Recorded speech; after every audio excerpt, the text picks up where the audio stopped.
Ya nggak usah malu-malu buat kampanye. Saya mau jadi juru bicara intelektual Saudara Muhaimin. Karena ini adalah pertandingan awal untuk jadi presiden. Yang dia ucapkan tadi itu, yang dia berdiri di sini kira-kira 30 menit, itu bukan sambutan.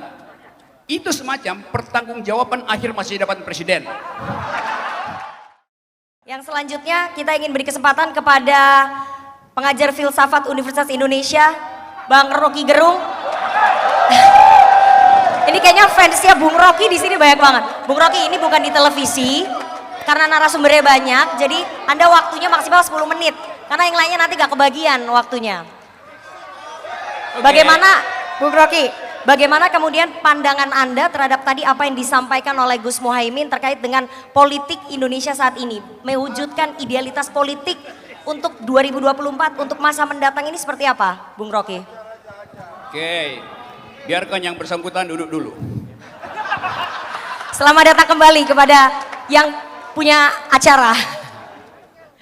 Dan saya agak haus sebetulnya, saya ingin dapat air mineral. Dan dibawakan oleh orang yang sama yang membawakan air itu pada Gus Imin tadi. Oke teman-teman, saya mengerti bahwa forum semacam ini punya multi interpretasi itu.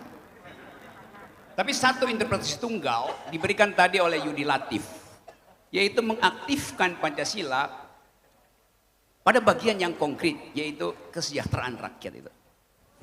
Dan kita tahu tema itu tidak dibicarakan oleh eksekutif, tidak dibicarakan oleh legislatif, tidak dibicarakan oleh yudikatif. Justru dibicarakan oleh Yudi Latif.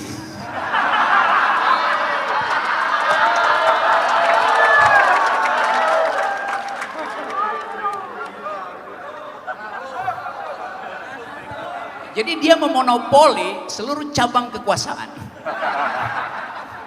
Bahaya.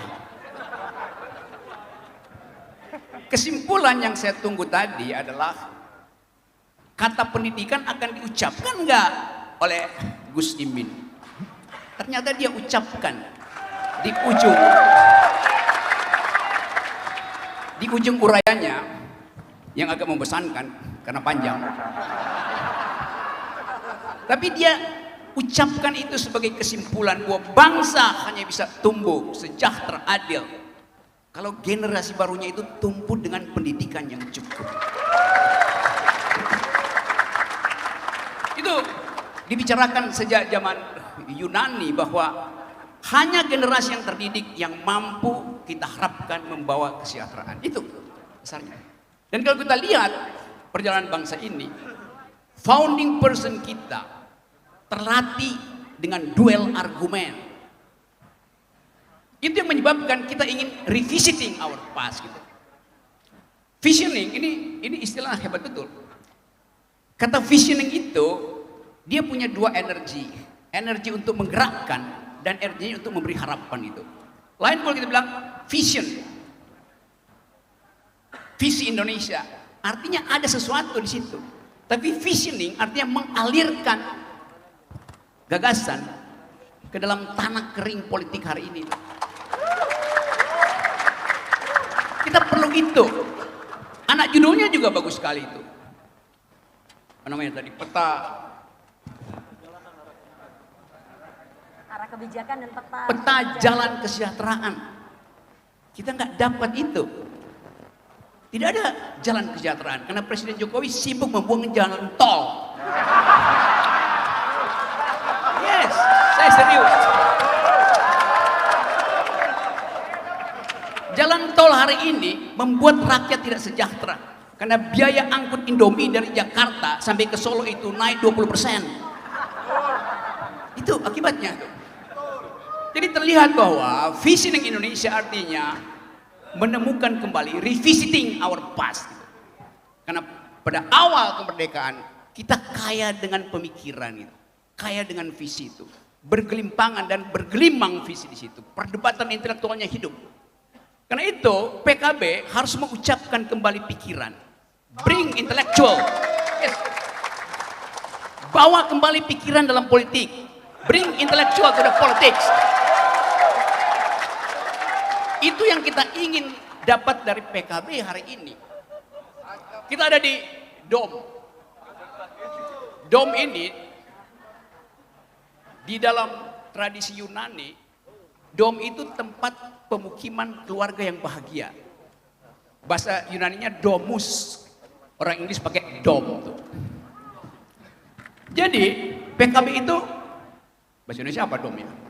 Nah, coba ya. Kubah. PKB itu partai Kubah bangsa itu.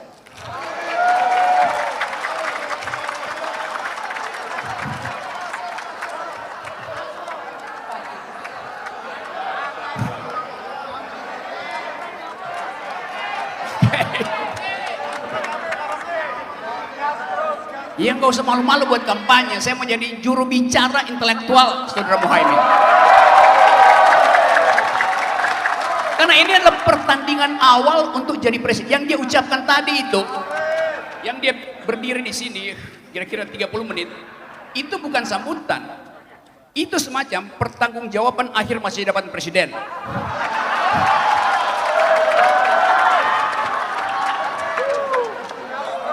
Betul, ini serius. Saya merasa mayoritas di sini.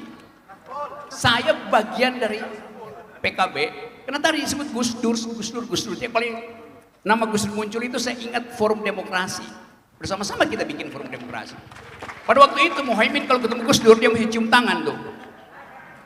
Teman-teman lain. Dan gak berani masuk di ruang kita berdiskusi. Karena dianggap junior oleh Gus Dur. Kalau sekarang dia nekat undang saya di sini. Padahal saya pengkritik kekuasaan itu. Kan gila dia. Tapi justru itu yang ini kita ucapkan nanti di dalam pesta demokrasi nanti. Datanglah calon presiden di sini. Bilang saya menjadi presiden dan orang tanya, apa visi kamu? Oh, terima kasih.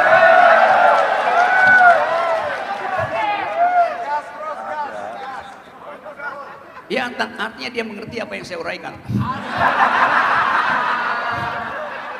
Yaitu masa depan millennials. That's the point. Saya balik pada soal tadi. Kerinduan kita pada politik argumentatif berhenti hari ini. Kita nggak lihat ada seorang yang mau jadi calon presiden dan nulis buku. Menulis buku artinya minta diuji, bukan minta dipromosikan. Jadi dari awal kita ingin ada pertengkaran intelektual dalam politik Indonesia. Saya tahu bahwa PKB itu isinya politisi plus LSM.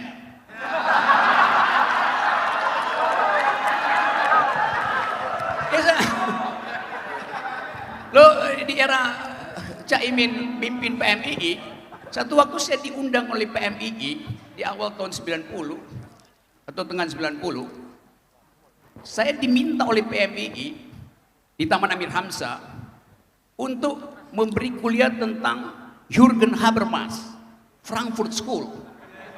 Itu aku bilang, ini serius kalian? Apa mampu otak kalian ngikuti itu? Ternyata provokasi saya untuk mengaktifkan critical thinking itu dibuktikan hari ini. Ada buku yang isinya kritis, Visioning Indonesia. Dan secara disengaja atau tidak sengaja, buku itu artinya dengan kata lain ingin menegasikan apa yang ada hari ini. Karena yang sekarang tidak visioner. Terima kasih.